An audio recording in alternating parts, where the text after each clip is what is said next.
5 surprising reasons you hate socializing, and how to fix it using Stoic philosophy. I used to be terrified of social gatherings. I'd avoid parties, skip networking events, and even turn down invitations from friends. Sound familiar? You scroll through your social media feeds and see everyone else seemingly out there living their best lives. Meanwhile, you're on the couch in your pajamas dreading the thought of even stepping outside. But then I discovered the wisdom of Stoicism, and everything changed. The Stoics provided a framework for not just surviving social situations, but actually thriving in them. It's about understanding and mastering our own minds.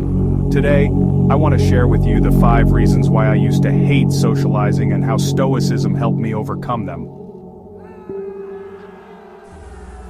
Reason number 1, the fear of being judged. We've all been there, worrying about what others think of our outfit, our opinions, or even our mannerisms. It's a universal experience that transcends cultures and eras. Whether it's our quirky sense of humor or the way we express ourselves, these anxieties can be overwhelming. These anxieties create a prison of self-doubt that keeps us from engaging fully with the world.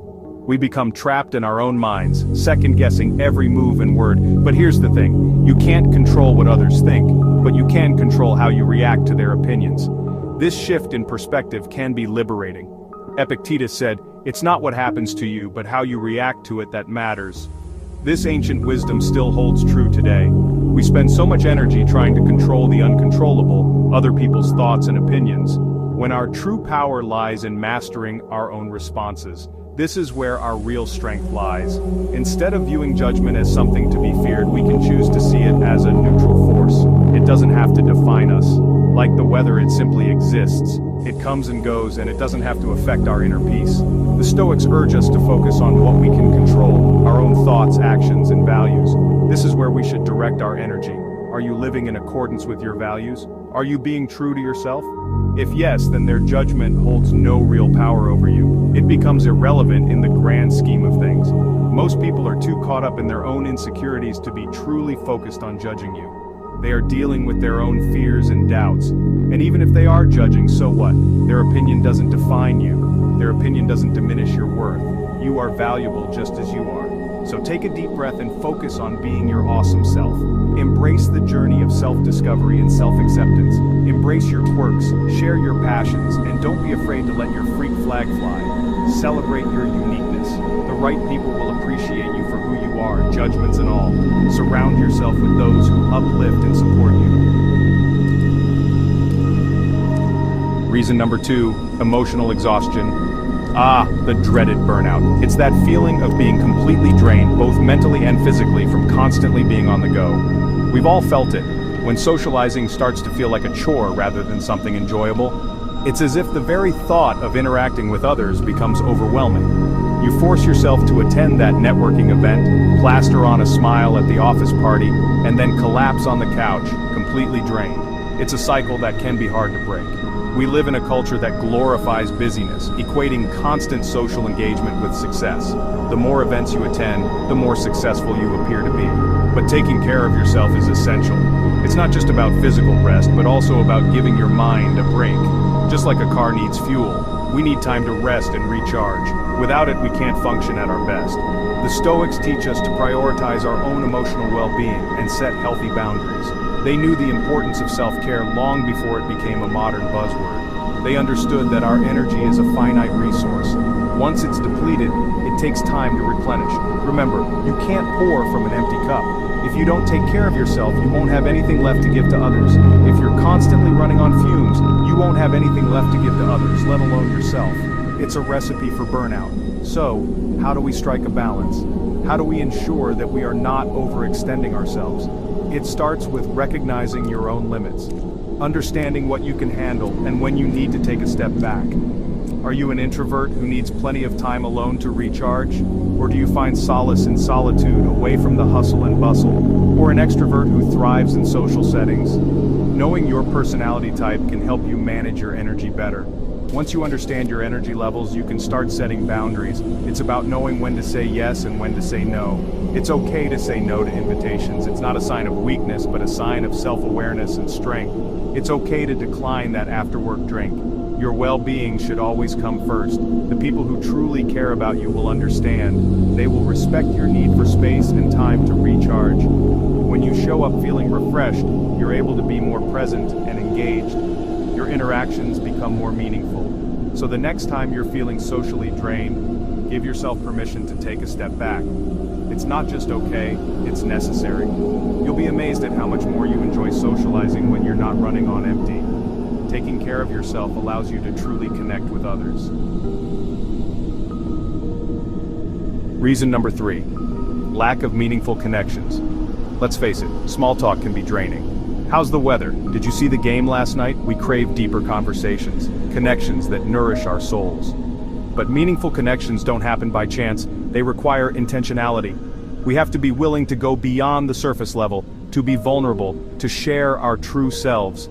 The Stoics encourage us to seek out relationships built on shared values and mutual respect. As Seneca said, associate with people who are likely to improve you. Surround yourself with individuals who inspire you and challenge you to grow. But it's not just about finding the right people, it's about being the right person. Are you bringing your best self to your relationships? Are you listening attentively and offering support? True happiness and fulfillment come from living a life of virtue, including cultivating strong, meaningful relationships. These relationships take time and effort. So how do we cultivate more meaningful connections? It starts with being intentional about the company we keep. Seek out individuals who share your values and inspire you. Engage in conversations that matter. Ask thought-provoking questions, share your passions, and be open to learning from others. Remember, meaningful connections don't happen overnight. The rewards, the deep sense of connection and belonging, are well worth the effort. Reason number 4, the fear of rejection. Ouch, this one can be tough. The fear of rejection is something that can grip us all at some point in our lives. We've all been there. The sweaty palms, the racing heart, the feeling of dread that comes with putting ourselves out there. What if they say no? What if they don't like me or my ideas? What if they think I'm weird or unworthy? These thoughts can be overwhelming.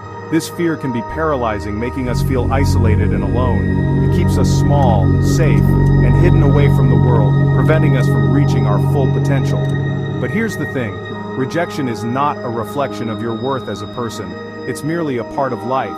It's simply a sign that something isn't aligned with your values or goals. It's a redirection, not a dead end. The Stoics teach us to reframe rejection as an opportunity for growth and self-improvement. As Epictetus said, difficulty shows men what they are. It's through challenges that we discover our true strength.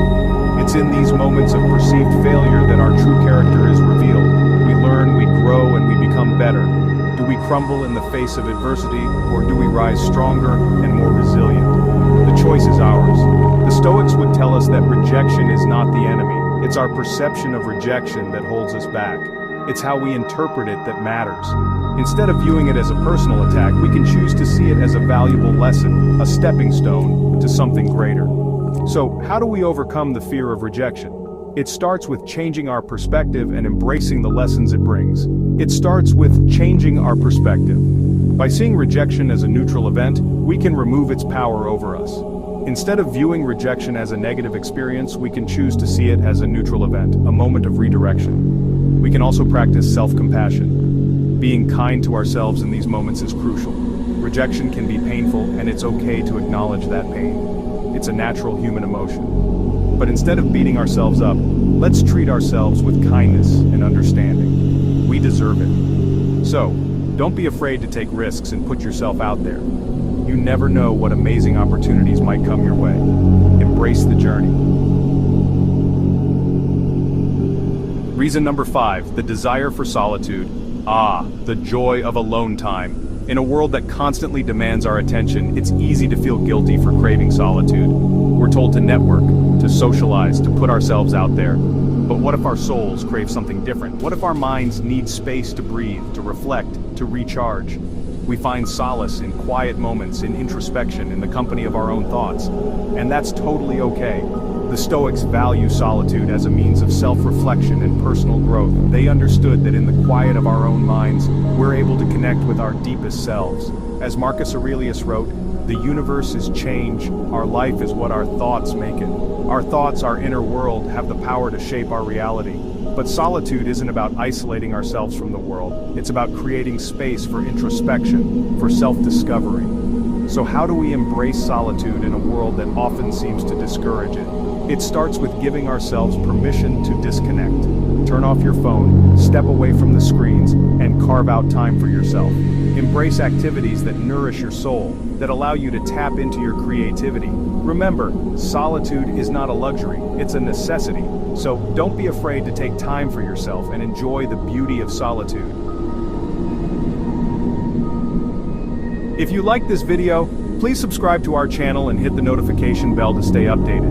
We'll be exploring more Stoic wisdom and practical tips for living a good life. Remember, socializing doesn't have to be a source of stress or anxiety. By understanding the reasons behind our aversion to it and applying the principles of Stoicism in our daily lives, we can transform our social lives from something we dread into something we genuinely enjoy and look forward to. The key is to find what works for you. Listen to your body, honor your needs, and don't be afraid to set boundaries. Embrace solitude, seek out meaningful connections, and remember that your worth is not determined by other people's opinions.